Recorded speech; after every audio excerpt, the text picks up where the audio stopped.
Alright, we back.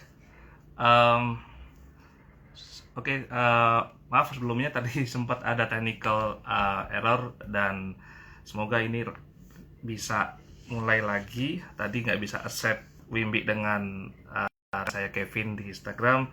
Kita akan coba untuk accept pada ini. Oke, ini ada yang accept. Thank you.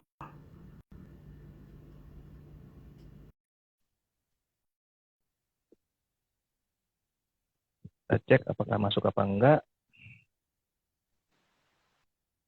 Oke, masuk ya. Halo Masuk. malam Kevin. Malam, malam, malam, malam Pak Taufik.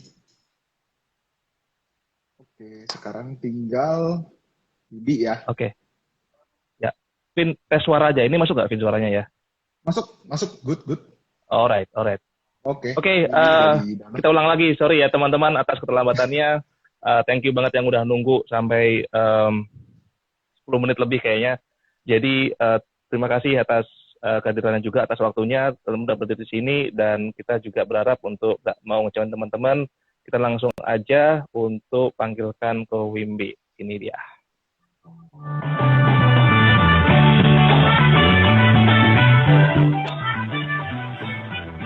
Bisa ya? Selamat malam. Halo, malam semuanya. Malam. Malam Wimby.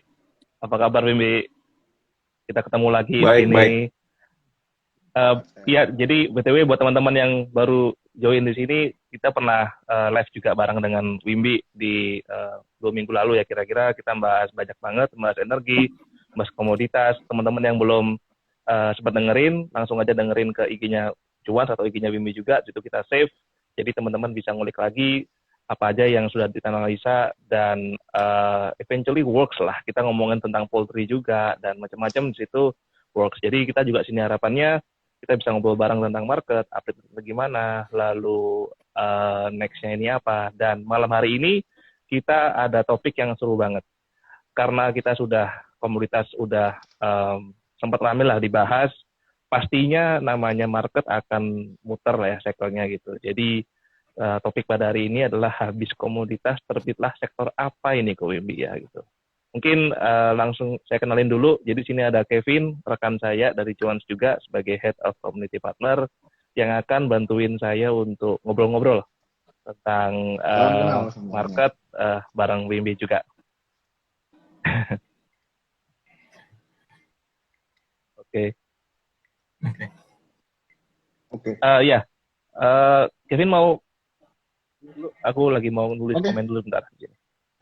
Oke, sip. Thank you semuanya, thank you teman-teman di sini yang udah join di live Instagram kita. Ya, perkenalkan kembali, saya Kevin, Head of Community dari Cuans. Malam ini ya kita ngobrol-ngobrol aja sih seperti biasa ya. Hari ini sih sebenarnya saya ngelihatnya sebelumnya kemarin diskusi sama Pak Taufik juga. Biasa kan kalau di market itu ada rotasi sektoral lah ya istilahnya gitu kan. Iya. Dan kalau kemarin itu rame sama komoditi gitu akhir tahun, apalagi kemarin ada perang Rusia sama Ukraina, harga minyak naik, harga coal naik, nikel sempat gila-gilaan sampai 100.000 USD gitu ya. Sekarang trennya nih terlihat IHSG naik, ya kan? Yang bahkan saya lihat sendiri hari ini tuh transaksi foreign itu udah lebih dari 1 triliun, ya kan hari ini tuh transaksi foreign udah lebih dari 1 triliun.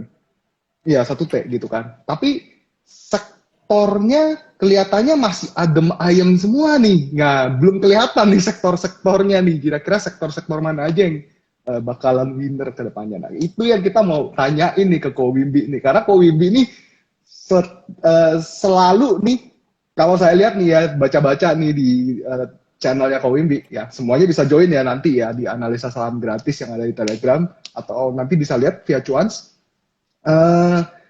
Itu selalu ngasih satu view sektoral yang menarik, yang biasanya justru belum banyak dibicarain sama grup-grup manapun. Tiba-tiba Ko Wimby kayak kemarin Ko Wimby mungkin udah mulai ngomongin poultry gitu kan. Nah, udah kelihatan ada gerakan gitu di saham-saham poultry dalam waktu 1 minggu terakhir.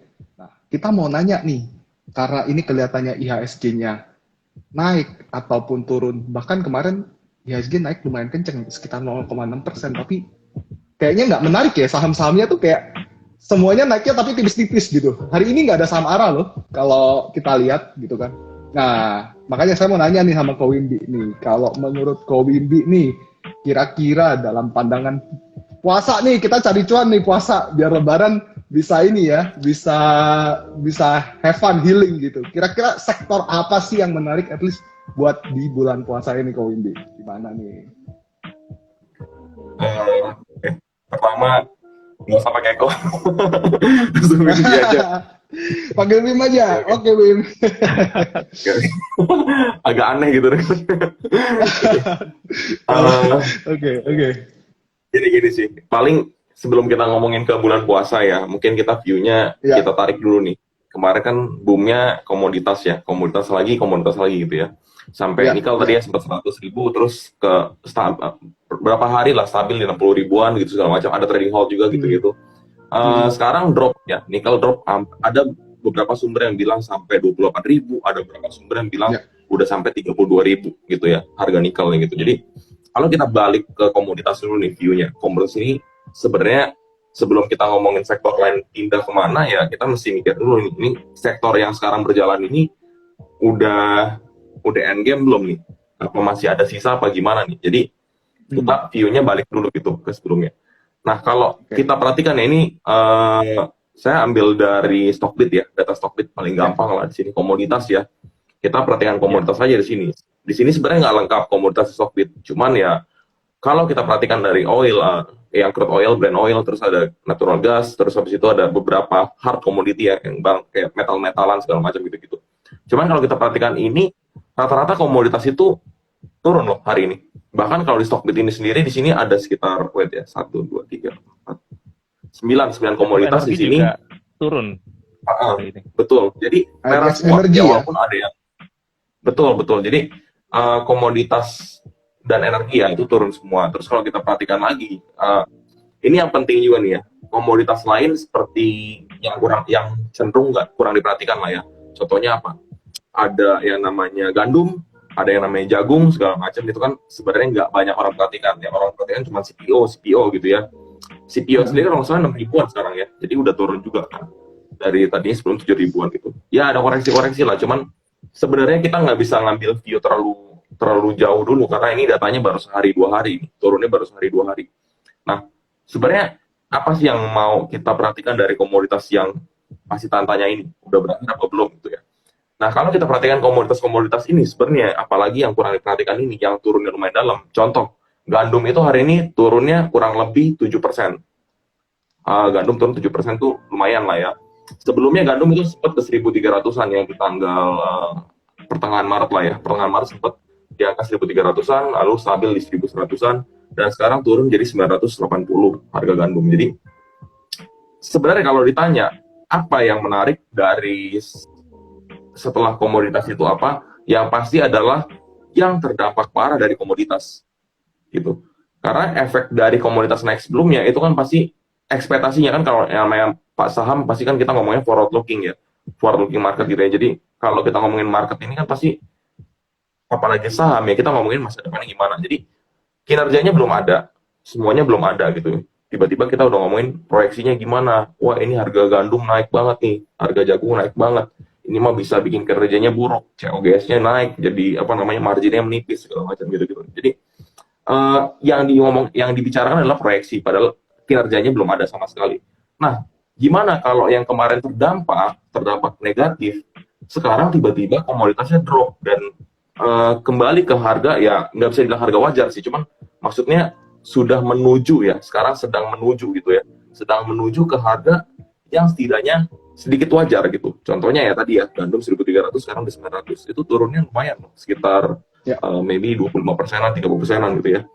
Nah, apalagi gandum ini kan kalau misalnya kita ngomongin consumer goods itu proporsinya itu lumayan, sekitar 15 sampai 25% lah ya kurang lebih dari COGS gitu, dari buah COGS. Jadi ini berdampak banget. Kalau jagung ya kita ngomongin ntar ke poultry, pakan ternak segala macam gitu-gitu. Nah jadi ini semua menurut saya pribadi adalah apa ya? Adalah efek domino nih dari yang kemarin komoditas consumer goods pasti tertekan. Nah sekarang kalau kita perhatikan nih dengan adanya komoditas yang responnya seperti ini, kalau misalnya seminggu ke depan masih lanjut turun ya, kecenderungan turun terus, ada potensi next sektornya bisa jadi adalah consumer goods gitu. Karena kenapa consumer goods? Karena komoditasnya udah turun lumayan, tapi harga saham consumer goods itu belum recovery dari efek kejatuhan kemarin karena komoditas itu. Nah, jadi kalau saya sih nganggapnya ini peluang gitu. Nah, kebetulan nyambung yang tadi ya. Belum ada juga kan yang bahas consumer goods gitu ya. Jadi maksudnya bisa jadi. Iya. Bisa jadi. Bisa jadi. Ya, sekarang gini lah. Market maker kan nggak apa yang market maker kan bukan tipe orang-orang kumpulan orang-orang yang kudet ya. Jadi pasti mereka update semua gitu ya. Mereka tahu pergerakan retail seperti apa. Mereka tahu apa yang dibahas sama retail segala macam kebanyakan. Nah, jadi consumer goods ini dianggap kurang menarik. Bisa jadi yang dianggap kurang menarik di mata banyak retail ya. Bisa jadi malahan sektor yang akan diakumulasi. Tapi jelas consumer goods ini nggak bisa semuanya. Apalagi kita tahu ya consumer goods ini adalah sektor yang gerakannya sangat lelet gitu. Jadi kalau ada yang berekspektasi beli consumer goods, ekspektasi returnnya 20% dalam waktu 2 bulan, 3 bulan, jujur itu saya ngomong dari depan sekarang ya, ngomong depan, itu agak bermimpi gitu. Jadi kalau ngincarnya yang aman-aman aja ya, tanda kutip yang aman-aman aja, kita cari yang stabilitasnya bagus gitu ya, yang harganya murah, under value gitu ya, tapi kenaikannya sedikit lebih pasti, walaupun nggak ada kepastian, tapi sedikit lebih pasti dibandingkan sektor lain. Ya udah pasti salah satunya adalah consumer goods gitu. Nah itu sih. Ya. Oke. Ini ada yang menarik sih sebenarnya Wim. Dari tadi bicara masalah gandum. Mungkin setelah ini saya punya satu view, ada beberapa view juga yang ingin ditanyakan tentang sektor lain. Tapi tadi ada yang menarik masalah gandum. Saya juga baru lihat nih, baru buka investing, memang hari ini gandum turun 7,26% ya. Yang kayaknya kalau top of mind-nya kita gandum itu ke arah Indomie kali ya Wim ya. Yang dari ICBP gitu ya. Nah, mie gitu ya. Karena kan kemarin kan sempet rame ya isu kalau Ukraina itu kan menjadi salah satu penghasil gandum terbesar, ya, salah satu eksportir gandum terbesar dan terdampak karena perang yang mengakibatkan harga gandum itu naiknya gila-gilaan. Saya sempat tanya gitu ya sama beberapa orang juga bahwa ada view yang sama dengan Wimby gitu, bahwa consumer good ini, saya ambil contoh tadi adalah merek Indomie tadi gitu ya. Dengan kenaikan harga gandum, dia akan menaikkan harga karena COGS-nya naik. Masih begitu ya. Dan yang menariknya lagi, kalau harga Indomie 3.500 jadi 5.000, nggak mungkin diturunin lagi. Apa menurut Wimby itu yang akan terjadi gitu ya? Nah itu dia, itu yang tadi sebenarnya kelupaan disampaikan nih, jadi ya. Jadi benar. Beban naik, otomatis perusahaan yang GCG-nya bagus ya, perusahaan yang GCG-nya bagus pasti akan adjust gitu. Sama kayak Cepin kemarin ya, ayam-ayaman lah ya, nggak cuma Cepin gitu ya. Jagung naik ya, harga ayam naik gitu ya. Nah sama kayak ini ya, consumer goods, kalau misalnya kita bicara COGS-nya naik ya, pasti mereka akan menjaga mereka punya NPM gitu ya, walaupun nggak sangat berdampak. Misalnya sebelum terjadi kenaikan komoditas ini, NPM mereka misalnya katakanlah 3%, nah terus tiba-tiba naik, terus mereka drop jadi 1%, apakah mereka pasti akan memaintain jadi 3% lagi? Itu nggak mungkin, karena kalau misalnya itu dinaikkan, kalau di-maintain 3% lagi dengan komoditas naiknya segila ini, otomatis harga jualnya pasti akan naiknya sangat tinggi. Ya itu akan menyebabkan inflasi terlalu tinggi lah segala macam, nggak bagus itu. Nah kalau case seperti ini pasti mereka naikin dikit-dikit. Nah permasalahannya ketika mereka naikin dikit-dikit, kan mereka biasanya kecenderungannya nggak turunin lagi tuh. Benar yang tadi disampaikan sama Kevin ya, nggak turunin lagi. Nah kalau nggak turunin lagi tapi COGS-nya sekarang turun karena harga komoditasnya turun, ya NPM-nya bisa makin besar. Jadi ketika recovery nanti, kan 3% lagi sebelum perang atau sebelum komoditas boom ini, bisa jadi lebih NPM-nya bisa jadi 4% atau something di atas itu lah. Dan itu lumayan banget sih sebenarnya. Artinya ini Tuh. nanti Tapi, oh sorry kok. gimana? Lupa tadi yang masalah ini. Yang Indomie ya, sebenarnya kalau kan Indomie kan ya oke lah, Indomie kan ada mie instan ya pakai gandum segala macam. Cuman kalau sebenarnya kalau saya sih lebih concernnya malah ke INDF ya. Kan ada INDF juga. ENF ya. Salah satu Iya. divisinya kan ada Bogasari ya. Bogasari kan penghasil tepung Bogasari. terbesar juga ya. Roti. Di Asia Tenggara segala macam gitu-gitu. Nah jadi dari info insider ya katanya ya, nggak tahu nih ini bener apa enggak. disclaimer Katanya. on ya, disclaimer on yang di Iya, sini ya. disclaimer on ya. Katanya selama ada perang dengan Ukraina kemarin, Rusia dengan Ukraina, katanya impor gandum tetap jalan walaupun tersendat-sendat gitu. Katanya. Jadi ya tapi harga sahamnya ke diskon gitu, padahal masih apa ya, masih istilahnya kasarnya masih nggak ada masalah dengan supply lah ya, channel supply-nya masih nggak terlalu bermasalah banget gitu. Jadi kalau kita connecting the dots ya, sebenarnya yang paling menarik sih selain ICBP tadi adalah INDF. Kenapa? Ini langsung sebut saham nggak apa-apa ya? Karena kalau ICBP itu Nggak apa-apa. ada beban utangnya besar. ICBP punya beban utang itu besar banget, jadi dia mempengaruhi dia punya net profit itu berat banget. Nah, kalau kita view-nya kita bagi ya dari segi dari segi investing ya, kalau misalnya kita perhatikan investing kan pasti juga mikir yang namanya dividen gitu ya. Dengan kondisi profit saat ini ya, net profit saat ini dengan PE ratio saat ini juga, pasti INDF punya dividen itu pasti jauh lebih menarik dibandingkan ICBP. Nah, ini akan menjadi katalis tersendiri gitu untuk INDF. Setidaknya akan banyak holder ya, dalam kutip holder yang pegang si INDF ini. Jadi lebih menarik kan INDF sebenarnya, tapi ICBP nggak kalah menarik kok. Permasalahannya ICBP akan akan lebih menarik lagi teman-teman, akan lebih menarik lagi ya, kalau si ICBP ini mungkin nanti ya sekitar 3 tahun lagi kali ya. Kenapa 3 tahun lagi? Ya ini kan kita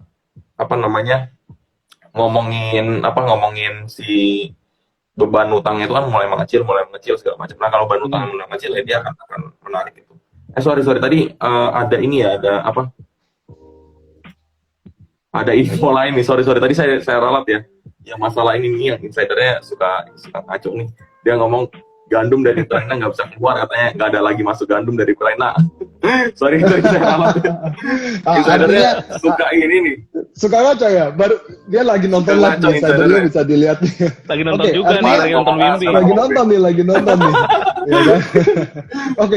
Oke. Karena gandum lah ya dari Ukraina. Artinya memang COGS akan meningkat ya berarti ya Wim ya, dengan adanya problem ini ya. Berarti COGS meningkat, ya itu kembali lagi tadi ke analisa yang di awal. Oke. Mungkin Pak Taufik ada yang mau ditanyakan dulu atau lanjut aja kita? Aman? Enggak sih, saya tadi waktu pas ngobrolin antara INDF dan ICBP, saya juga sambil lihat chartnya juga sih sebenarnya.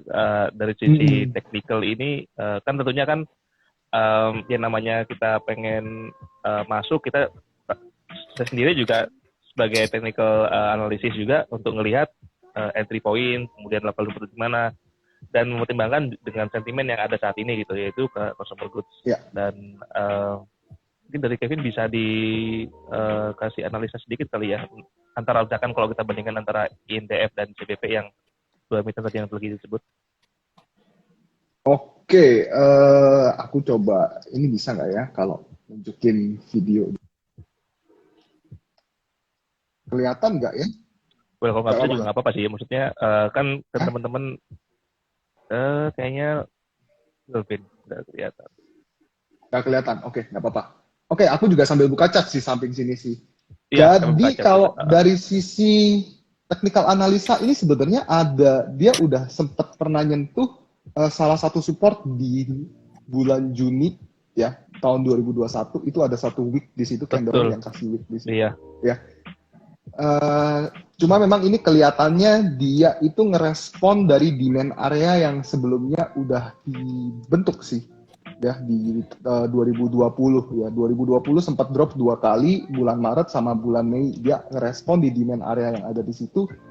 Jadi di bulan Juni ini dia bikin satu candle, ini bukan wick rupanya, hampir seperti Marubozu, dan kebetulan ketika kemarin isu Ukraina itu di awal bulan Maret itu dia sempat drop gila-gilaan sampai di harga 5.750, kemudian dia rebound di situ, bikin pattern bullish harami ya, candlestick pattern bullish harami, dan hari ini kembali lagi bikin equal low di situ. Jadi kalau saya lihat sih secara teknikal kelihatannya ini sudah bisa dikatakan cukup bottom sih harusnya ya, untuk dari sisi pandangan technical analysisnya. Jadi ini sudah ada 3 kali retest support di sini. Ya, artinya kalau untuk di-collect menarik atau enggak dari sisi technical ya cukup menarik sih harusnya sih. Ya, ini kemarin sempat kita bahas kalau dari Wimby kemarin salah satunya untuk cara yang buat entry mencari risk based approach lah. Jadi mencari risiko-risiko yang serendah mungkin. Jadi kalau misalkan salah kan juga kita nggak tahu ya, namanya market. Jadi resikonya pun juga bisa terkontrol dengan sangat minim kalau ceritanya. Ada risiko tapi sangat minim karena ada di level support dari sisi teknologi. Anyway tadi aku mau nanya. Jadi tadi kan sempat ngomongin tentang komoditas dan nyambungnya ke sektor consumer goods gitu.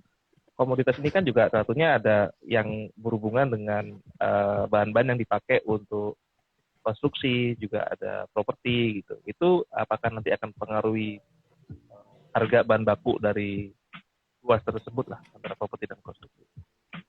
Ya. Karena kan juga masih relate sama komoditas ya. Oke. Batu bara sekarang kayaknya 260 ya, 259 ya. Turun dalam sih, tapi masih belum balik ya ke harga semestinya untuk saat ini gitu. Harga semestinya untuk saat ini maksud saya pribadi itu kisaran 150-an sih sebenarnya sih. Jadi ya ini asumsi pribadi ya. Jadi maksudnya bisa beda dengan banyak orang sih.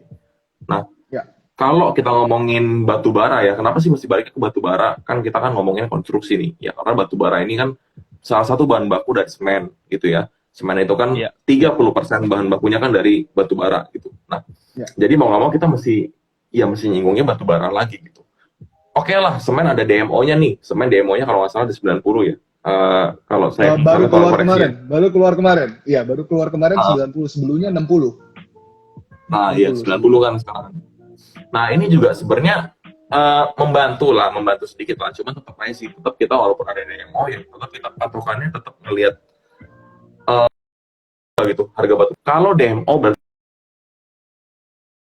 kan ada limit logikanya ya, ada limitnya gitu. Seandainya demand-nya di atas itu ya, apakah mereka tetap pakai harga demo?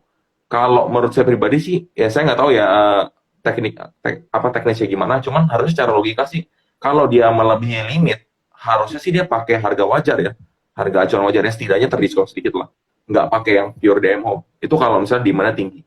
Nah, balik lagi tadi ke konstruksi, properti segala macam. Kalau saya sih ngeliatnya gini, semuanya masing-masing bukan based on komoditasnya aja gitu ya, karena itu kan harga sekali lagi properti, apalagi properti itu gampang di-adjust harganya, gampang banget di-adjust, apalagi sekarang suku bunga masih murah. Jadi demand untuk properti masih bagus banget lah, masih oke banget. Jadi kalau misalnya bahan baku naik dikit, oke, tinggal adjust aja, harga propertinya naik gitu. Tapi beda halnya dengan konstruksi gitu. Jadi ini dua barang ini tuh drive sentimennya beda gitu. Kalau misalnya kita ngomongin properti, drive sentimen properti adalah ya tadi ya, dengan dia punya modal berapa, modal bangunnya ya. Kalau kita tahu kan sebenarnya kan ada residensial kan ada 2 ya, rumah tapak sama yang high rise lah. Nah ini kan sebenarnya kalau high rise kan lebih mahal segala macam, kalau rumah tapak lebih mahal lahannya gitu-gitulah ya. Jadi teknisnya seperti itu. Cuman kasarnya gini sih, mereka bisa adjust gitu intinya. Pada dasarnya mereka bisa adjust. Tapi kalau yang konstruksi ini drive sentimennya cuma satu sekarang, IKN. Nah, yang jadi trouble adalah IKN ini ada beberapa sentimen yang kurang gitu enak ya. Kemarin ada SoftBank keluar kan, ada 2 konsorsium mau cabutin segala macam gitu-gitu. Nah, sebenarnya kalau kita ngomongin IKN, berarti kan sebenarnya kita nggak jauh-jauh dari ngomongin konstruksinya pemerintah. Nah, ini saya ngobrol sama teman saya ya, yang saya jujur aja ngeliat konstruksi itu sebagian pas ngobrol sama dia ngeliatnya bagian chartnya aja gitu, karena dia punya view juga udah bagus gitu tentang konstruksi. Saya ngobrol sama dia ngomong gini, konstruksi itu beda bisnisnya itu beda, concernnya itu beda. Kalau bisnis lain concernnya adalah profit, gitu ya. Jadi kalau kita ngomongin sektor lain, dan sebenarnya bukan sektor lain sih, lebih karena bisnis lain apapun itu profit concernnya. Tapi kalau kita ngomongin konstruksinya pemerintah, profit itu nomor 2. Nomor satunya itu apa sih? Concern dari pemerintah itu ya proyeknya harus jalan gitu. Ada kepentingan politik lah segala macam, ini itu lain itu. Jadi banyak sekali tetek bengek yang ada di belakang itu semua gitu terkait dengan konstruksi. Jadi concern utamanya bukan lagi profit. Jadi kalau kita lihat properti, jujur ya, saya nggak punya bayangan ngelihatnya dari apa. Dari PE ratio nggak mungkin, dari PBV pasti murah semua. Orang dikit-dikit reissue. Jadi valuasinya aneh menurut saya untuk konstruksi ya. Properti beda cerita lah. Jadi ini mungkin bisa jadi bisa jadi penalaran tersendiri ya tentang konstruksi, karena concern mereka ya project gitu. Mereka peduli sama project, yang penting IKN jadi. Maka dari itu kalau kita perhatikan earnings dari konstruksi itu dari tahun ke tahun ya, semenjak zamannya yang digalakkan adalah zaman pembangunan infrastruktur, pasti hancur semua. Coba diperhatikan sekarang dari RTI segala macam, data kan berbicara ya. Jadi concernnya udah beda banget. Konstruksi pasti tertekan banget lah, yang namanya dia punya debt to equity makin lama makin gede segala macam, makin kesini makin gede. Bukan masalah dia punya hutang nggak bisa dibayar segala macam, cuman dipaksakan untuk terus jalan. Kayak Waskita aja kan berubah kan. Kalau nggak salah dulu itu Waskita itu fokusnya itu bukan bangun jalan tol kalau nggak salah.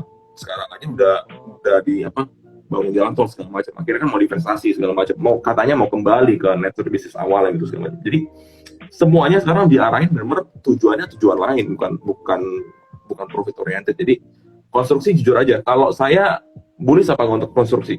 Jujur kalau saya pribadi, saya ngelihat tapi saya mau ambil, tapi jujur aja ini nggak bisa banyak porsinya. Resikonya lebih tinggi dibandingkan sektor lain menurut saya pribadi ya. Kalau IKN-nya nggak jadi, kalau IKN-nya jadi ini bisa jadi drive.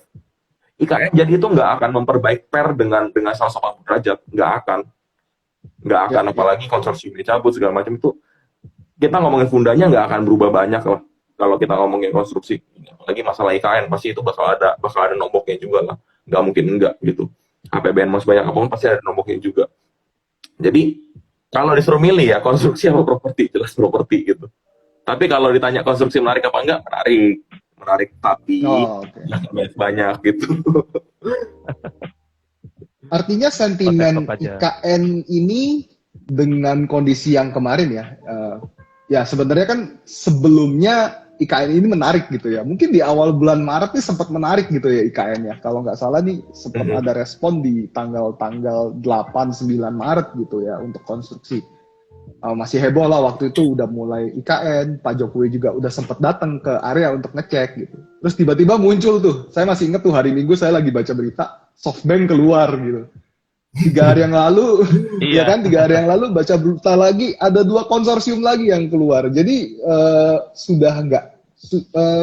sudah tidak terlalu menarik ya Win ya berarti ya. Kalau untuk resikonya meningkat ya. Resikonya meningkat. Yeah. I see. Jadi kalau konstruksi mungkin gini kok ya. Kan konstruksi ada beberapa saham ya. Mungkin kalau kita list, kalau nggak salah ya ada sekitar 9 atau 10 saham lah konstruksi pemerintah itu ya. Termasuk pemerintah ya. Enggak, pemerintahnya aja. Ya? Pemerintah aja gitu ya. Ada, kalau kita ngomong majornya itu ada ADI, ada Waskita, ada PPPP sama Wika lah ya. Itu majornya lah ya. Sisanya itu anak-anaknya gitu segala macam lah ya. Ya, basic industri ya. Paling yang menarik itu di antara semua ini mungkin yang bisa diperhatikan cuma 2 ya kayaknya. Adi oke. Adi itu masih oke banget. Satunya lagi awalnya saya maunya Waskita awalnya karena udah reissue segala macam gitu-gitu. Dia lebih inilah.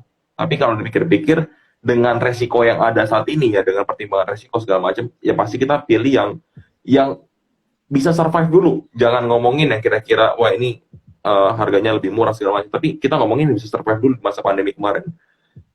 Seenggaknya Wika itu bisa survive kemarin, nggak ada minus-minus sampai separah Waskita gitu. Jadi kalau disuruh milih sih Adi Wika sih sebenarnya sih. Kalau untuk sahamnya ya. Adi sama Wika ya. Oke. Nah, balik lagi kalau tadi bicara masalah debt terhadap konstruksi, sektor properti juga menurut saya punya kelemahan nih Win, tapi saya nggak tahu nih apakah pandangan saya ini bisa dikatakan pandangan yang benar atau mungkin masih belum tepat gitu. Karena sebenarnya properti itu kalau kita lihat satu, properti ini punya utang dalam bentuk mata uang asing dan biasanya itu USD. Kalau saya nggak salah ingat ya, ada beberapa emiten yang seperti itu dan itu biasanya emiten yang residensial malahan, bukan yang komersial. Nah, kira-kira pandangannya Wimbi terhadap emiten-emiten tersebut seperti apa gitu ya untuk yang memiliki utang-utang dalam mata uang asing, di mana kita lihat bentar lagi bukan bentar lagi malahan suku bunga udah naik. Biasanya kalau suku bunga udah naik itu akan ada penguatan di mata uang dolar gitu ya, kecenderungannya ke situ gitu. Gimana menurut Wimbi nih kalau bicarain masalah properti ini? Properti ini balik lagi kayak yang tadi ya, ini properti ini barang yang unik sih sebenarnya sih. Jadi bisa dikatakan oke lah ada faktor eksternal segala macam kayak masalah dolar segala macam gitu, utang dalam bentuk dolar. Tapi sekali lagi balik lagi ke nature bisnisnya ya. Properti ini salah satu yang gampang gampang banget di-adjust. Jadi kalau misalnya memang ada masalah beban di dolar segala macam ya, harusnya ya menurut saya pribadi harusnya ini bukan suatu bukan suatu permasalahan yang major gitu. Ini masalah ini masalah tapi bukan yang major gitu loh. Nah terus kalau kita ngomongin lagi nih drive-nya properti, oke lah itu kan kalau kita ngomongin ada negatifnya berarti kan ada pengurangan nilai nih. Nah kan harus ada, kalau saham ini memang benar-benar menarik berarti kan harus ada yang penambah nilai biar seenggaknya ini katanya bakal naik nih, dia bakal punya beban besar. Tapi kok saham ini masih menarik, apa yang membuat saham ini menarik? Ya tadi ya bisa kalau misalnya kita perhatikan setelah pandemik ini biasanya kan yang namanya kalau ini kita ngomongin komersil udah mulai jalan lagi segala macam, komersil udah mulai buka lagi, mulai menarik lagi. Soalnya ada emiten yang setengah-setengah, jadi nggak cuma residensial. Tadi kan yang punya banyak dolar kan, utang dolar kan residensial, tapi masalahnya banyak emiten yang kelihatannya itu banyak yang residensial tapi sebenarnya dia setengah-setengah sama komersial gitu. Contohnya Sumarekon kan setengah-setengah tuh, dia punya komersial dia punya residensial juga gitu. Jadi betul ada ininya, ada balancingnya. Tapi kalau kita ngomongin yang pure residensial, nah ini jujur akan terdampak tapi harusnya bukan yang signifikan banget sih. Selama suku bunga naik, tadi kok yang bakal ngefek banget suku bunga naik sih sebenarnya. Bukan di dolar akan mengurangi demand ya. Lebih mengurangi cara dari sisi demand ya, apalagi dengan adanya KPR itu ya Win ya. Tapi berarti harga komoditas seperti kenaikan harga semen ya, semen kemudian besi itu kan harusnya juga ikut terdampak ya Win ya. Itu menurut Wimbi nggak berpengaruh sama sekali terhadap yang tadi kan bicaranya adalah penyesuaian harga penyesuaian harga rumah tinggalnya, misalnya let's say jualan rumah tinggal gitu. Itu nggak bakal mempengaruhi ya? Apa Wimbi melihatnya ini akan istilahnya adjustment-nya nggak terlalu banyak, mungkin hanya 10-20% sehingga market masih bisa menyerap, atau gimana Wim? Pengaruh. Jelas ini pengaruh, cuman balik lagi tadi ya, nggak yang terlalu besar karena tadi ada adjustment tadi. Soalnya gini, kalau kita ngomongin yang garis luarnya, itu garis besarnya mungkin kalau kita ngomongin agak-agak makronya mungkin saya nggak gitu tahu detailnya seperti apa, cuman saya tahu dari sisi mikronya gitu ya, dari sisi saya banyak temu sama UMKM yang usahanya di bidang konstruksi segala macam gitu ya, dia kontraktor segala macam, banyak banget. Nah mereka juga pekerjaan saya saat ini kan ada proses dealing dan interview segala macam, jadi ada proses penyerapan informasi lah tentang bisnis-bisnis yang ada gitu di lapangan. Nah UMKM ini pembahasannya ya kalau misalnya saya tanya, ini kan kontraktor segala macam terdampak apa enggak selama pandemi? Iya terdampak, cuman sama swasta jalan segala macam. Terus saya bahas lagi, kemarin harga besi naik, ini naik, itu naik, semuanya naik nih. Gimana? Marginnya nipis apa enggak? Iya sih, margin nipis sih. Biasanya margin berapa? Margin biasanya 12,5%, 13%, 15%. Sekarang jadi berapa? Sekarang 10%. Paling parah 7,5% marginnya. Jadi berdampak apa enggak berdampak, tapi sebenarnya berdampaknya itu kita mesti lihat nih, kalau misalnya kita bobotin nggak cuma dari masalah bahan baku yang naik, Karena pas saya tanya bahan bakunya naik, harga dealingnya dinaikin apa enggak, harga dealingnya naikin gitu, tetap dinaikin. Nah, yang jadi concern mereka kenapa margin bisa turun? Karena demand-nya turun dari mereka. Apalagi yang UMKM ini dia banyak yang tadinya dapat proyek pemerintah, sekarang jadi proyek pemerintah tuh banyak yang di close itu loh, banyak yang apa namanya dibatasin gitu. Nah, jadi kalau kita ngomongin dari sisi mikronya ya, yang mungkin ini akan kena di makronya juga, karena kan kalau kita ngomongin mikro sini, mikro sana, sama mikro seluruh Indonesia yang konsepnya sama seperti ini, ya harusnya sih judulnya dan ceritanya akan sama gitu ya. Jadi terdampak apa nggak terdampak, cuman tadi ya nggak terlalu besar. Biasanya dari ya yang tadi ya 12 atau 13% mungkin jadi 10 atau 9% lah. Gitu sih. Jadi bukan yang ngedrop banget itu sampai minus, enggak. Oke. By the way, ini ada giveaway ya. Ini ya Pak Taufik ya, kita ya. Dari Cuans ya. Iya, oke ya, sekalian break time dulu lah, break time biar nggak terus serius amat lah gitu. Oke. Jadi kita ada giveaway, teman-teman bisa screenshot IG live ini, terus posting di IG story teman-teman. Jangan lupa untuk tag Join Cuan sama Lim Wimbi, tadi saya kembali tulisnya. Anyway, habis itu setelah tag, tulis caption sekreatif mungkin, kita akan pilih yang akan menang, kita akan umumkan besok, dan mendapat buku Technical Analysis for Mega Profit by Edi Toong. Jadi nanti ini free dan bukunya original langsung dikirim ke teman-teman spesial dari Cuans. Anyway, tadi sebenarnya mau ngomong juga bahwa sektor ini kan kayak misalkan sekarang kan IHSG udah ke maintain di level 7.000 gitu, dan sesekali sempat naik, sempat turun, sempat naik, sempat turun. Itu apakah sekarang lagi sebenarnya masih ngetes area jadi kan sudah break 7.000, kemudian nggak naik lagi nih gitu, masih stay di sini gitu. Itu apakah nanti ada sektor yang perlu kita pertimbangkan lagi atau seperti apa ya? Dan juga tadi untuk teman-teman, tadi sempat ada yang nanya tentang properti, udah dijawab tadi sama Wimbi dan Kevin, serta teman-teman yang mau tanya tentang emiten atau tentang apapun, bisa chat aja di kolom Q&A biar nggak kehapus lah. Jadi terus ada di situ, nanti kita akan discuss bareng di sini. Oke, Wim. Ada sebenarnya masih ada ketertarikan karena kalau dari sisi teknikal kelihatannya sektor mungkin kalau konstruksi udah mulai melemah ya gara-gara isu itulah SoftBank nggak jadi gitu ya. IKN. Iya, IKN itu kemudian ada konsorsium, tapi hari ini SMRA sempat nyentuh level 805 kalau saya nggak salah ingat ya. Kemudian APLN itu sempat di angka 122, 123, ASRI juga sempat nyentuh sampai 176. Jadi kelihatannya ada pergerakan nih akhir-akhir ini nih. Nah, kalau dari Wimbi sendiri ngelihat properti gitu ya. Tadi kan menurut Wimbi harganya bisa adjustable. Ya, kira-kira ini sentimen atau sektor yang akan winning nggak setelah bulan puasa atau bahkan mungkin dimulai dari sekarang. Kemudian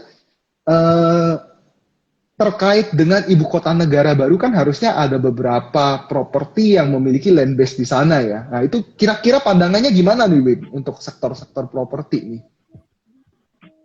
Oke, yang IKN dulu ya. Yang IKN itu balik lagi sih kalau ya isu utamanya IKN ini, kalau memang IKN-nya sendiri nggak jelas ya, land bank yang ada di daerah IKN sana ya juga nggak akan banyak juga gitu sebenarnya.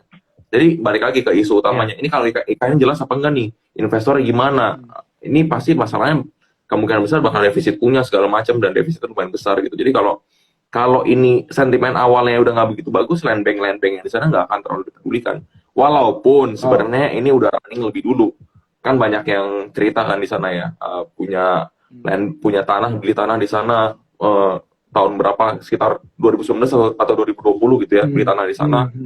Sekarang naiknya sampai 5-10 kali lipat harga tanah di Kalimantan loh, yang dekat-dekat IKN itu. Jadi misalnya punya tanah 100 meter harga 50 juta, sekarang udah 500 jutaan harga tanah di sana dengan luas yang sama gitu. Jadi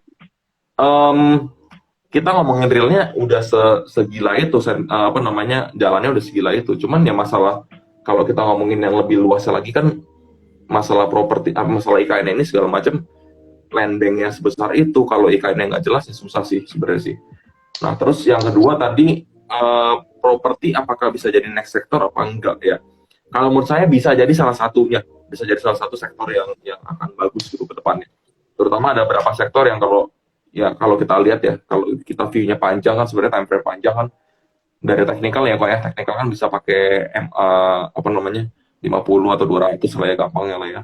Kalau kita ngomongin secara tren segala macam gitu-gitu. Memang di sini orang-orang udah benar-benar masuk juga ke properti trennya segala macam. Karena mereka lagi harganya disupport gitu. Harga properti ini disupport sedangkan kinerjanya diproyeksikan membaik gitu. Perkara tentang pembukaan dia punya dia punya mall, dia punya pembatasan udah mulai hilang-hilangin, mall udah mulai ramai, segala macam udah mulai jalan lagi, atau residensial masih oke banget selama suku bunganya masih semurah ini, naiknya nggak tahu kapan ya, suku bunganya gitu. Jadi masih sangat menarik, itu masih sangat menarik banget untuk yang properti. Tapi kalau saya sih ngelihatnya, sorry agak campur-campur nih ya, kalau misalnya kita ngomongin next sector sekali lagi, masih balik ke yang tadi sih, masih ngomongin yang consumer goods juga itu nggak boleh dilupain sih. Itu sih. Oke. Jadi Artinya ngomongin properti, ada yang nanya Vin tadi, Vin. Ada yang nanya di kolom Q&A, minta insight-nya emiten properti. Baru aja dibahas tadi, emiten tentang properti, tapi dia langsung nanya emiten ini apa nih? Kayaknya sama kayak saya, mau nyari yang arah besok apa ini? Properti. Nggak saya dong itu nanyanya. besok yang arah apa, Win? Nggak pernah arah, jarang arah besok. Oke. Ya, ini itu tadi ada apa gimana? Sih ya? Gimana? Ada Samuel itu P1 BSD ya. Iya, P1 BSD. Tadi coba di-mention juga tentang Sumarekon. Kalau P1 BSD sih tipenya kan beda ya. Barangnya beda nih. P1 kan jelas kan komersial. Kalau BSD kan udah jelas residensial gitu ya.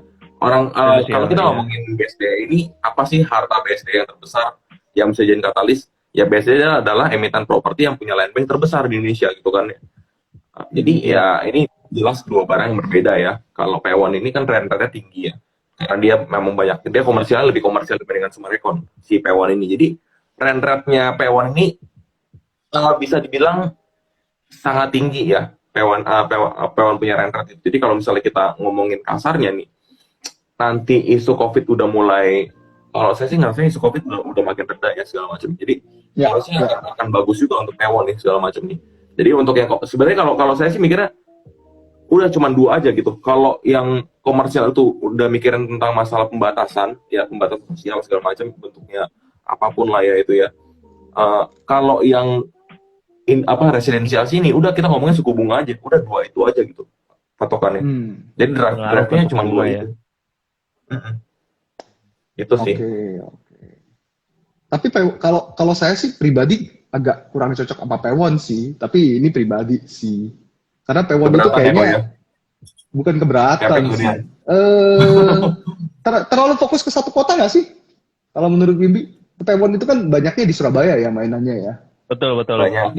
Banyak banget. Iya, gitu. Terlalu. Ya ada di beberapa tempat lah, cuman maksudnya memang benar sih ada fokusnya di. Tapi Surabaya itu kota istilahnya apa ya, nomor 2 loh di Indonesia. Iya. Nomor satunya Jakarta dong ya. Jadi maksudnya tetap ini juga tetap bagus banget juga. Cuman masalahnya ya kalau concern sih bukan di fundamental ya, malahan kalau masalah pilih P1 apa enggak gitu. Malahan concernnya di ini ya sih, di dia punya likuiditas sih. Terlalu berat itu sahamnya, jadinya awas lah gitu. Kalau mau yang ringan-ringan, APLN ringan. Apa ya? Kayaknya terlalu ringan deh APLN itu. Ya, ringan dari sisi keringanan loh. Kita nggak rekomendasi ya teman-teman. Semua di sini disclaimer on. Kita hanya diskusi ya di sini ya sifatnya ya teman-teman. Oke, aku mau balik lagi nih, Wim. Sorry, gimana, Pak Taufik? Oh iya, tadi mumpung ada satu lagi pertanyaan dan masih berhubungan dengan sektor ini, judul ini juga after komoditas, sektor apa lagi gitu yang perlu kita perhatikan. Nah ini dia nanyanya insight sektor atau emiten yang terdiskon setelah COVID ini yang worth untuk di-keep lama. Oh, dia tipe-tipe investing nih tadi. Jadi yang tadi belum dengerin bisa dengerin lagi, yang kita udah ngomongin tentang sektor consumer goods, Mungkin kalau ini bisa jelasin sedikit Pak. Oke, jujur kalau investingnya sendiri saya nggak tahu ya, kan kemarin ya kita di live sebelumnya kita udah pernah bahas ya Pak ya, kalau investing itu kan bukan nggak ada patokan gitu, mesti setahun, 3 tahun atau berapa tahun ya. As long as kita punya keyakinan kita beli di harga murah, kita hold dengan time frame yang cukup cukup panjang yang relatif, ya itu bisa dikatakan investing juga gitu.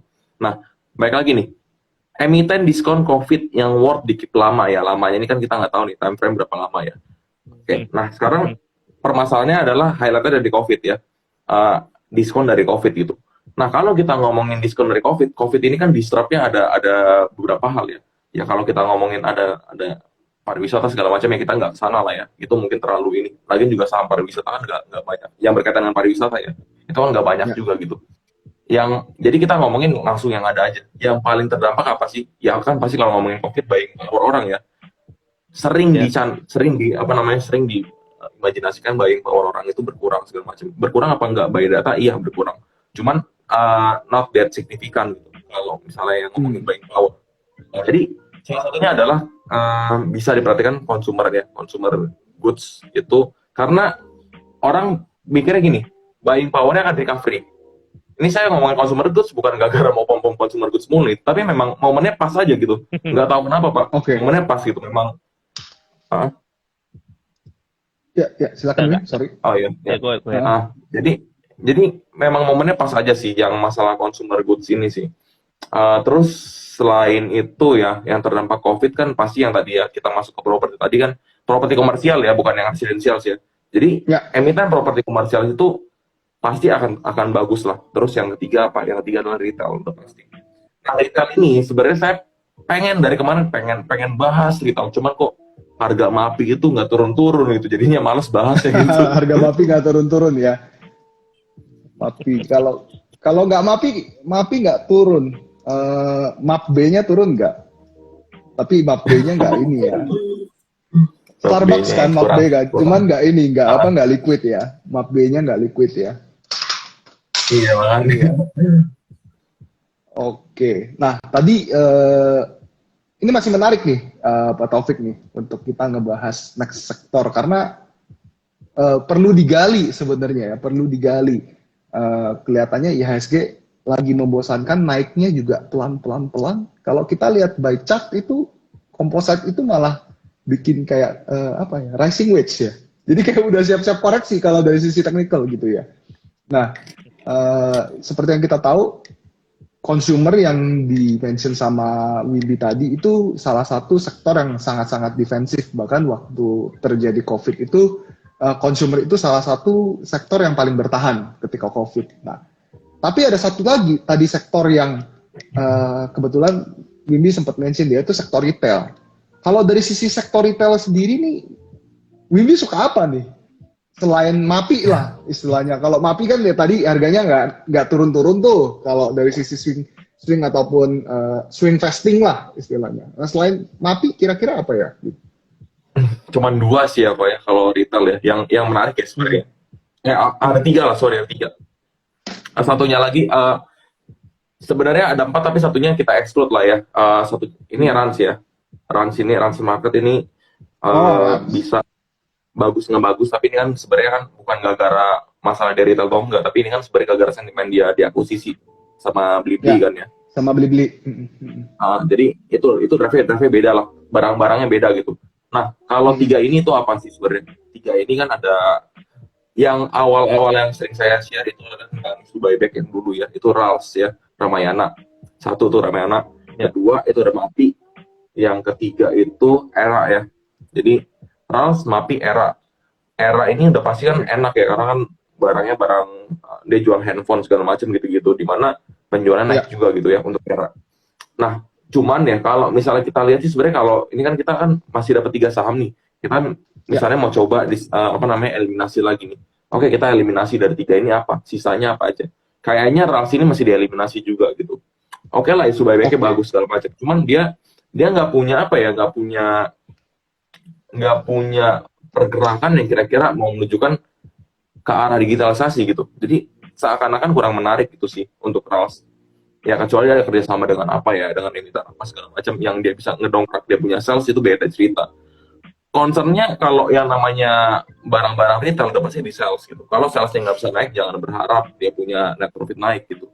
Karena semakin banyak orang yang bisa kita tawarkan, semakin banyak orang yang kita jual itu segala macam ya, dia punya potensi profit bagus. Nah, Rals ini kayaknya beda. Rals ini agak ketinggalan ya sama yang namanya digitalisasi. Jadi walaupun kita ngomongin yang daerah-daerah, Rals ini kan banyak daerah-daerah, katanya besarnya daerah-daerah gitu, tapi ya tetap aja gitu, tetap aja harus persiapkan diri untuk nextnya itu apa. Jadi Rals ini agak-agak kurang inilah. Sisa apa nih? Sisa MAPI sama satunya lagi adalah Era tadi. Era udah pasti bagus, cuman masalah harganya aja, belum diskon banget itu. MAPI ini memang kalau orang lihat earnings-nya merah ya, Pak ya, kok earnings-nya merah, earnings-nya kurang menarik lah. Tapi kalau kita ngomongin secara sentimen base itu, MAPI itu saham yang paling gampang dibaca dan paling enak sebenarnya.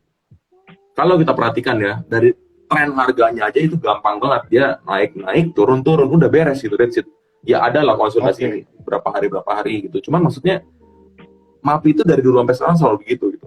Jadi MAPI ini sebenarnya kenapa bisa saya suka ya, karena kebetulan secara pribadi nih MAPI ini adalah salah satu saham yang pertama kali saya beli dulu waktu join bursa gitu. Jadi seakan-akan ngeliatinnya dulu MAPI gitu. Pas ngeliat MAPI kok ternyata ada pola harganya dan terjadi bertahun-tahun gitu.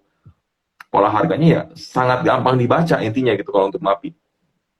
Setidaknya ya, sekali tarikan nih, kalau kita ngomong sekali tarikan, setidaknya adalah kita dapat 10%, 15% dari MAPI itu nggak mati lah. Sedangkan dalam setahun itu bisa ada 2 kali, 3 kali tarikan gitu ya. Jadi mundar-mandir aja di MAPI gitu, enak sebenarnya. MAPI itu harganya di situ-situ aja gitu. Cuman ya sekarang kan udah naik ya, jadi udah telat gitu. Sebenarnya kemarin enak tuh di harga 300-an, cuman telat lah. Sempet gitu sih. 800, udah 840 closing hari ini. 700-an itu di bulan Januari ya. Nah, iya udah nggak nafsu lagi. udah. Tapi ini secara teknikal masih menarik loh Wim sebenarnya Wim. Mungkin dia mau bikin semacam BOB ya. Ascending triangle ya. Bisa BOB secara teknikal. Oke. Satu lagi tadi aku pengen ngedetailin Era nih. Era nih mungkin agak menggelitik, agak menarik karena kok saya lihatnya sebentar lagi kan laporan keuangan keluar ya. Nah, kalau buat Wimby Era ini sebenarnya masih mahal ya Wim ya. Nggak bisa ya kita ambil dari posisi sekarang ya Wim ya. Untuk mungkin 3 atau 4 bulan ke depan. Karena satu kan ada sentimen laporan keuangan mau keluar. 2 ya kita tahu kan sebenarnya Era kalau Lebaran tuh juga ngasilin cuan yang lumayan gitu loh. Jadi kayaknya Q agak deket nih sekarang nih dengan momentum Lebaran nih. Gimana Wim? Dikit lagi lah. Kayaknya sekarang agak-agak diskon dikit lagi aja gitu. Bakal oke banget lah. Kayak sekarang sih 585 ya harganya ya. Kalau kita lihat dari posisi harga sih, supportnya kalau nggak salah ini berapa sih? 515 atau 520 nih ntar. 520 lah ya supportnya. lah. 520 nya sekitar 520-an. Ya belinya RRS itu sih kok 520 sampai 550 lah itu oke sebenarnya. Jadi diskon dikit lagi kalau misalnya bisa, cuman ini susah sih, ini kayaknya trennya udah mulai kebentuk sih. Jadi ya disclaimer lah intinya kalau Era masih murah, cuman ya menurut saya pribadi masih agak-agak mahal. Cuman kalau misalnya lebih murah dikit lagi, mau nggak mau sih kalau saya sih akan sedikit FOMO ya, mau nggak mau ya bakal beli juga sih gitu. Cuman ya nggak akan banyak lah kalau di harga sekarang. Dia turun lebih dalam lagi, mungkin di harga 520 ke bawah, mungkin kan di sini ada support lagi 485 ya. Karena kalau kita kan screening saham kan pakai fundamental ya kok ya. Kalau beli ya pakai teknikal gitu. Jadi ya 485 520 ini oke untuk entry kedua gitu. Jadi mungkin kalau misalnya untuk era ini kita ngomongnya entry-nya bertahap sih kok. Karena resiko tetap ada sih. Gitu. I see. Oke, satu pertanyaan terakhir. Kalau dari saya, nggak tahu Pak Taufik sama teman-teman ada pertanyaan atau enggak. Udah. Ini tanggal 29, 2 hari lagi itu deadline laporan keuangan. Q4 tahun 2021. Ya. Kalau menurut Wimbi nih, kira-kira emiten apa yang bakal kasih surprise nih untuk laporan keuangannya? Kemarin kan kita disurprisein sama BSSR kan, tiba-tiba begitu keluar laporan keuangan pernya cuma 2 something, 28 apa 2,9 gitu price to earning rasionya gitu. Nah, kira-kira kedepannya nih kan masih banyak nih yang belum keluarin. Kalau buat Wimbi yang emang udah diincer-incer itu apa gitu kan? Karena Wimbi nih kalau saya lihat suka ngincer-ngincer duluan nih. Ini kayak waktu itu ngomongin Friend tuh. Kayaknya Friend tuh udah mau turn around gitu kan kalau misalnya di channelnya Wimbi kan. Dan memang rupanya terbukti laporan keuangannya kemarin tuh hampir bisa dikatakan hampir positif ya. Mungkin Q1 kali ya baru benar-benar positif. Nah, selain itu kira-kira lagi ngincer apa nih Win untuk laporan Q4 2021 ya? Jujur ya kalau ngincer secara spesifik banget sih nggak ada ya Pak ya. Cuman mungkin kita ngomongin sektor ya. Sektor di sini sih. Jadi kemarin sebenarnya ini juga apa ya, saham ini kan lumayan menarik ya. Itu ada ASI ya, Astra itu udah diprediksi pasti naik. Nah kebetulan memang udah naik kemarin. Jadi kalau untuk yang kedepannya ya memang belum ada yang spesifik. Tapi kalau kita ngomongin kemarin itu dari yang diproyeksikan itu udah ada beberapa. Nah yang surprise sebenarnya itu kemarin tuh sebenarnya bukan surprise banget ya, karena sebenarnya bisa diproyeksikan juga gitu. Itu adalah banking ya. Banking kita itu kan bagus banget tuh. Maksudnya mereka punya earnings bagus banget itu. Ada peningkatan lah. Nah kalau kita ngomongin tadi kan ada pembahasan tentang asing masuk 1T segala macam gitu-gitu. Nah, kalau kita ngomongin surprise mungkin ya kita sedikit bisa lihat yang asing masuk ini kan mereka hari ini aja masuknya kan ke banking beberapa gitu ya. Mandiri, BCA, BRI segala macam gitu-gitu. Jadi banyak masuk di banking. Nah, cuman kalau misalnya next surprise-nya sih kalau saya pribadi ya kayaknya ya arah-arahnya sih ngelihatnya pasti kalau misalnya kita ngeliatin next surprise berarti kan kita ngeliatin harganya juga ya, karena kan kita mesti ngomongin PE ratio buat dibandingin gitu ya, kalau PE ratio-nya kecil kayak tadi BSSR PE ratio kecil, berarti balik lagi ujung-ujungnya ke PE ratio gitu. Nah beberapa emiten yang PE ratio-nya kecil kan balik lagi nih ke saham tadi ya, ke apa namanya, beberapa consumer goods ada. Kalau properti malah itu nggak surprise banget, maksudnya diproyeksikan naik apa nggak naik, cuman nggak yang signifikan banget itu properti itu. Jadi kayaknya kalau untuk sekarang ini dibilang surprise banget sih nggak ada ya Pak ya. Dan kalau kita ngomongin tadi ya pembahasan hari ini ya, habis komunitas terbitan sektor apa, seperti yang kita perhatikan juga ya, semua sektor aja ini kayaknya sideways aja ya Pak ya. Maksudnya nggak ada yang menarik banget gitu sebenarnya.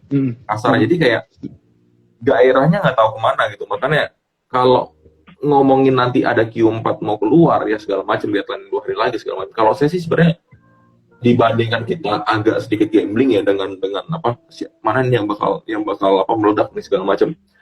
Saya sih mendingan justru akan agak jaga cash ya Pak ya di sini. Mungkin sekitar 20-30% mungkin ya dari total porto itu jaga cash itu di situ. Karena kayaknya nih arahnya malahan not that surprise, jadinya kayak kok jadi nggak begitu menarik ya, jadinya kok saham-saham dibilang murah enggak, dibilang mahal agak mahal, tapi kok nggak gerak kemana-mana. Jadi memang enaknya akan ada momen nanti di mana kita bisa ambil lebih murah lagi gitu. Nah, jadi strateginya sih kalau mendingan sih dibandingkan kita mikirin next Q4-nya itu apa, mendingan kita apa namanya prepare cash aja sih sebenarnya sih. Sekarang nggak ada kok, sekarang nggak ada. Q4 ini nggak akan ada banyak sih kalau menurut saya pribadi ya. Q1 nanti akan ada. Jadi time frame mungkin berpanjang.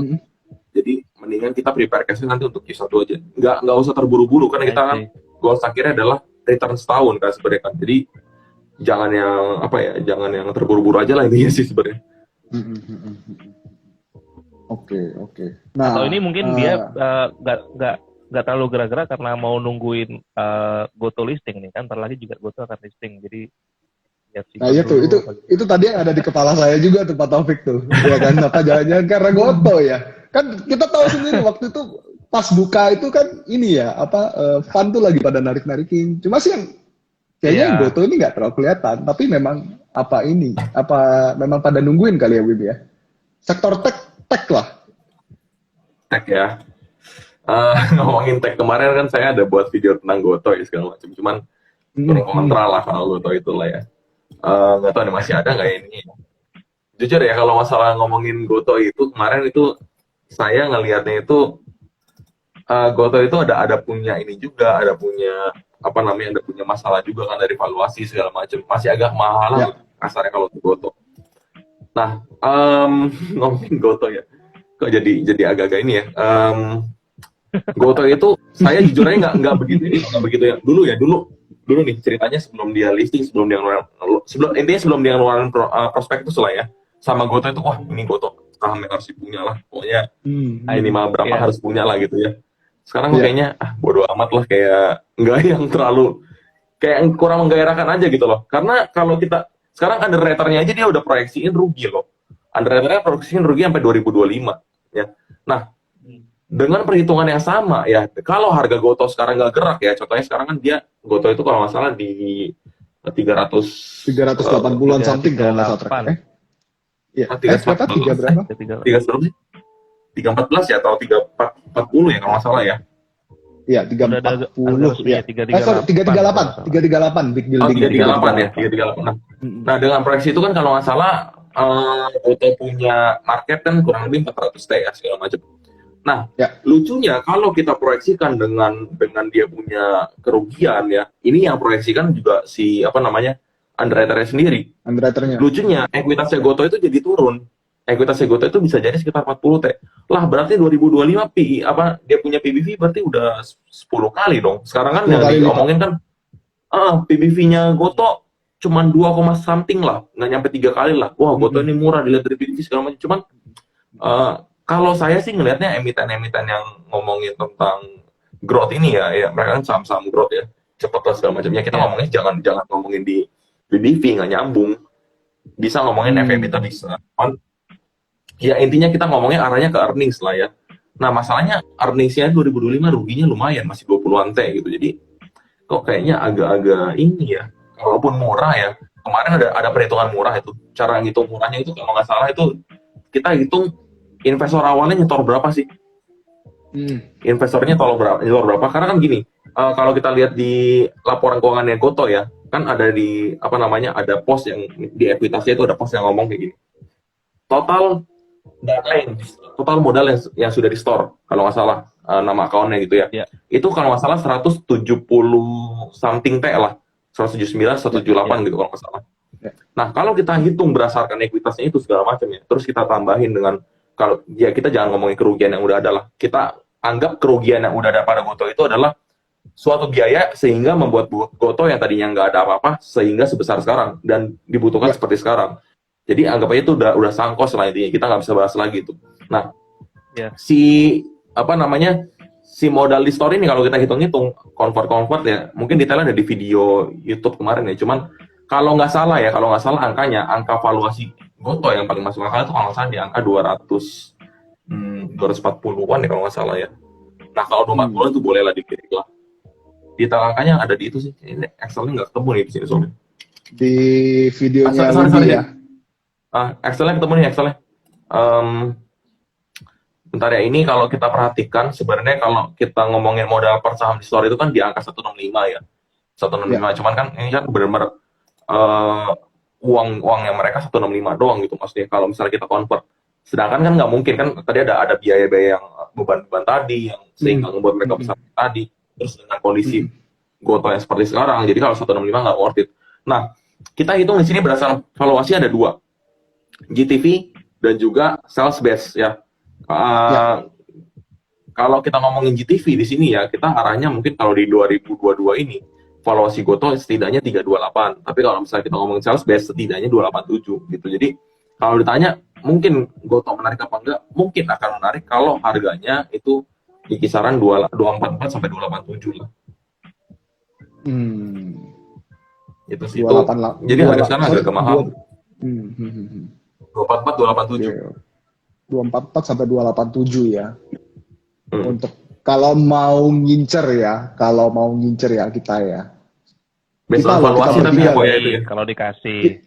Iya, kita bertiga loh. Kita nggak ngajak-ngajak. Semuanya di sini disclaimer ya teman-teman ya. Semua di sini. Itu susah dikasih pasti. Enggak, itu susah dikasih pasti. Pasti susah dikasih lah. Karena kan ada green shoe segala macam gitu. Green shoe ya. Iya, mereka ada green shoe. Susah banget lah. dijagain pasti. Cuman maksudnya ini kan kita ngomongin angka yang menarik nih ya. Kita bukan ngomongin Ya, harus antri di situ ya. Kalau antri di situ ya resikonya nggak dapet gitu maksudnya. Ya bebas ya, intinya disclaimer lah ya kita ya. ya, Goto sebenarnya juga lucu ya, Wim ya. Di prospektusnya sangat-sangat jujur. Dia sempat menuliskan, saya sempat tangkap, perusahaan mungkin tidak akan mencetak profit untuk kedepannya. Dia sempat nulis kayak gitu juga ya. Itu Betul. cukup lucu sih sebenarnya sih. Ya, oke. Jadi Terus yang kalau itu juga untuk tuh, Wim, yang book building tuh, yang diperpanjang juga itu kan juga oh iya. jadi kayak apa ya, kayak apa ya, Dan ini nggak kemarin, laku apa gimana gitu. iya, kemarin terlihat undersubscribe ya. Mereka kalau nggak salah nyari sekitar 17T kalau saya nggak salah inget. Dan book 17,9 buildingnya sampai itu 18. ya 18. Book buildingnya itu 15T something. Ya, artinya masih undersubscribe. Tapi memang masa penawaran kan sampai penawaran umum ya, sampai penawaran umum. Gitu. Nah, cuma kok beda ya sama Buka ya. Waktu itu Buka itu 4 kali ya. Pas waktu book building itu udah oversubscribe sampai 4 kali. Ini undersubscribe. Mungkin gara-gara retail udah ini kali udah Trauma sama Buka. trauma sama Buka. Buka dari 850 naik 1150, sekarang turun sampai ke 340. Iya. Gitu. Oke. Kalau dari saya sih, kan tadi saya udah bilang Pak Taufik udah pertanyaan terakhir nih untuk ke Wimbi. Kalau dari Pak Iya. Taufik gimana Pak?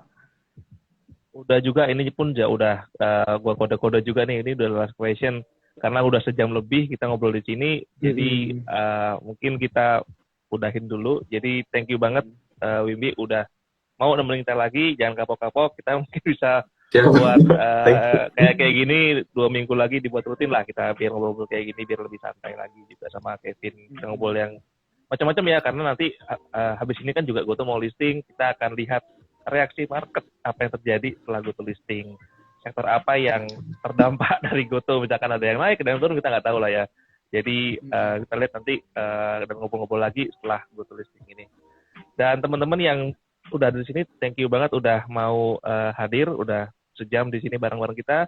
Jangan lupa juga ini ada giveaway buat teman-teman, screenshot aja IG Live ini, posting ke IG story teman-teman, mention @joinjuan sama link Wimbi di saya tulis sini ya. Lalu tulis caption juga sekreatif mungkin, kita akan pilih dapat 2 buku masing-masing buat 1 pemenang, dan kita akan kirim langsung ke rumah teman-teman.